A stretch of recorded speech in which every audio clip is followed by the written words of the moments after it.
Welcome to జనమాట. నేను మీ చంద్ర. రాష్ట్ర రాజకీయాలు వేడివేడిగా నడుస్తున్నాయి. ఎందుకు వేడిగా నడుస్తున్నాయంటే ఖచ్చితంగా నిన్నగాక మొన్న పార్టీని వీడి కాంగ్రెస్ పార్టీ కండవ కప్పుకొని కొద్ది రోజుల్లో సిరిమల వెంట నడిచిన నాయకులంతా ఒక్కొక్కరు కాంగ్రెస్ పార్టీని వీడి మరి సొంత గూటికి చేరుతున్నారు.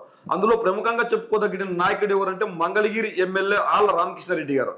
ఆళ్ల రామకృష్ణారెడ్డి గారు వైఎస్ఆర్ కాంగ్రెస్ పార్టీని వీడి పార్టీకి మళ్ళీ ఎమ్మెల్యే సభ్యత్వానికి రాజీనామా చేసి కాంగ్రెస్ పార్టీలో చేరారు వైఎస్ షర్మిల సమక్షంలో. అయితే ఏమైంది ఏమో కానీ వైఎస్ షర్మిల అని ఆళ్ల రామకృష్ణారెడ్డి గారు వీడి మళ్ళీ తిరిగి సొంత గూటికి అంటే వైఎస్ఆర్ కాంగ్రెస్ పార్టీకి చేరుతున్నట్లు వార్తలు వస్తున్నాయి. మరి ఎందుకు ఈ వార్తలు వస్తున్నాయి, మరి ఎందుకు కాంగ్రెస్ పార్టీని వీడుతున్నారంటే ఖచ్చితంగా వచ్చే ఎన్నికల్లో వైఎస్ఆర్ కాంగ్రెస్ పార్టీ ఘన విజయం సాధిస్తుందని అందరికీ తెలుసు.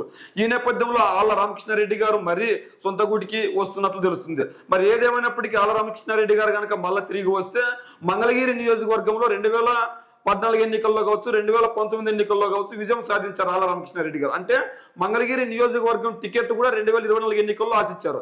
అయితే 2024 ఎన్నికల్లో మంగళగిరి టికెట్ ఆళ్ల రామకృష్ణారెడ్డి గారికి ఇచ్చేది లేదు, బీసీ నేతకి ఇస్తానని చెప్పి సీఎం జగన్మోహన్ రెడ్డి గారు మాట ఇచ్చారు. ఈ నేపథ్యంలో సీఎం జగన్ గారు బీసీ నేతకి ఇచ్చారు. అయితే కొన్ని అనివార్య కారణాల వల్ల ఆళ్ల రామకృష్ణారెడ్డి గారు పార్టీని వీడి వేరే పార్టీల్లో ఉన్నారు. అయితే ఎక్కడే కానీ జగన్మోహన్ రెడ్డి గారి గురించి కానీ వైఎస్ఆర్ కాంగ్రెస్ పార్టీ గారి గురించి కానీ వ్యతిరేకంగా మాట్లాడలేదు. అట్లని చెప్పేసి ఆళ్ల రామకృష్ణారెడ్డి గారు టీడీపీ పార్టీలో చేరుతారంటే చేరేది ఖచ్చితంగా లేదంటే లేదని చెప్పేశారు. ఎందుకు లేదని చెప్పేశారంటే నేను పోరాడింది చంద్రబాబు నాయుడు గారు అవినీతిపై పోయి అవినీతి చేసిన పార్టీలో ఎలా చేరుతానని కూడా ఆయన వ్యాఖ్యలు చేశారు. అయితే ఎవరు తప్పు చేసినా నేను వదిలిపెట్టిన ఖచ్చితంగా తప్పు చేసిన వారిని ఖచ్చితంగా వాళ్ళని కోట్ల రూపంలో ఎదుర్కొని వాళ్ళకి తగిన శిక్ష పడే విధంగా చర్యలు తీసుకుంటారని ఆళ్ల రామకృష్ణారెడ్డి గారు చెప్పారు. మరి ఈ నేపథ్యంలో ఆళ్ల రామకృష్ణారెడ్డి గారు మరి వైఎస్ఆర్ కాంగ్రెస్ పార్టీకి గూటికి చేరుతున్నట్లు వార్తలు వస్తున్నాయి. ఈ నేపథ్యంలో వైఎస్ఆర్ కాంగ్రెస్ పార్టీ కార్యకర్తల్లో నూతన ఉత్సాహం మొదలైంది. ఎందుకు నూతన ఉత్సాహం మొదలైందంటే 10 సంవత్సరాలు ఎమ్మెల్యేగా మంగళగిరి ప్రాంతంలో ఉన్నారు, వైఎస్ఆర్ కాంగ్రెస్ పార్టీకి తోడుగా ఉన్నారు, అండగా ఉన్నారు.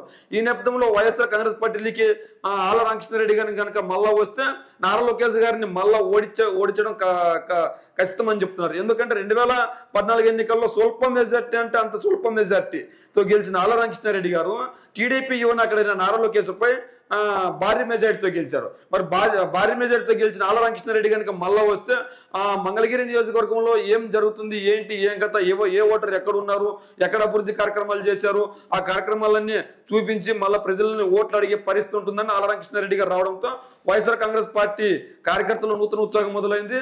అయితే నిజంగానే ఆళ్ల రామకృష్ణారెడ్డి గారు కనుక వైఎస్ఆర్ కాంగ్రెస్ పార్టీలోకి వస్తే మంగళగిరి నియోజకవర్గంలో నారా లోకేష్ గెలుపు అంత ఈజీ అయితే కాదు, వైఎస్ఆర్ కాంగ్రెస్ పార్టీ మళ్ళీ ఒకసారి జెండా ఎగరేయడం ఖాయమని చెప్పి వైఎస్ఆర్సీపీ కార్యకర్తలు, వైఎస్ఆర్సీపీ నాయకులు చెప్తున్నారు. మళ్ళీ ఆళ్ల రామకృష్ణారెడ్డి గారు మళ్ళీ వైఎస్ఆర్ కాంగ్రెస్ పార్టీలోకి రావడాన్ని ఎలా చూస్తారో మీ కామెంట్ రూపంలో తెలియజేయండి.